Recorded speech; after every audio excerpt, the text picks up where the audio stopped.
It is a monster. It's disastrous. It's something that should never happen in the community. It shouldn't be experienced by a community.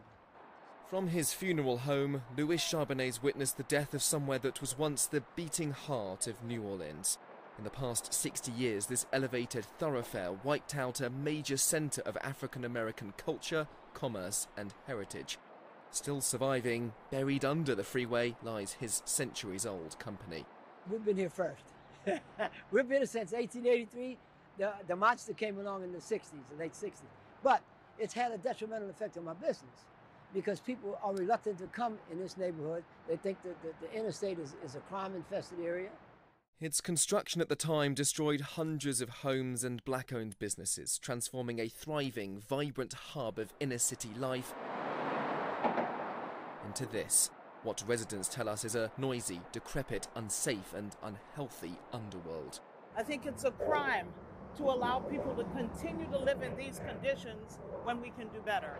Amy Stelly wants the highway removed, alleging that a long history of discriminatory policies allowed overbearing transportation projects to be unfairly built in neighbourhoods of colour, a pattern she says is reflected all over the US. Redlining actually gave the federal government and city governments, local governments, permission to declare areas slums and clear them. So it was a way of giving permission to do something that was not beneficial. There is hope of driving change. The White House singled out this expressway as a prime target of its Reconnecting Communities programme, aimed at stitching together places that had been cleaved apart. Amy used it to apply for a grant, suggesting the viaduct be demolished, whilst the state government put forward its own proposal to keep the main structure but detach some on-off ramps to open up space for redevelopment. Instead, the US Department of Transportation pressed the brakes and gave Louisiana just $500,000, far less than the tens of millions it had requested. The money will be spent on planning, consultation and assessing the potential impacts of a decision before anything is set in concrete. This split precinct speaks to a divide across America, the city's crossroads emblematic of a gridlock debate happening nationwide. Yes, historic racism is embedded in several urban highways stateside.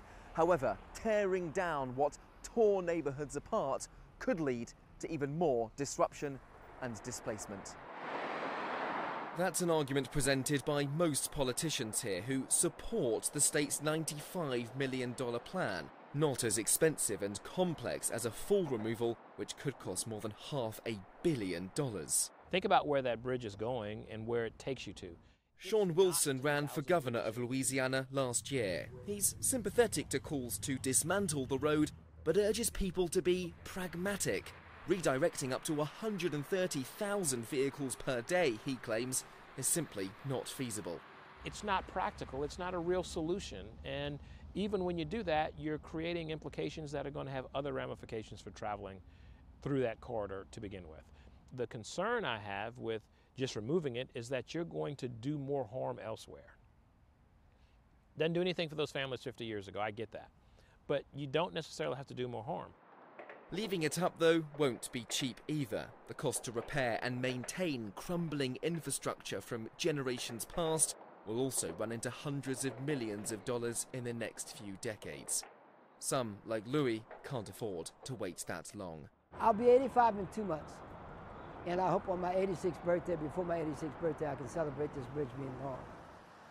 Benji Hyer, CGTN, New Orleans, Louisiana.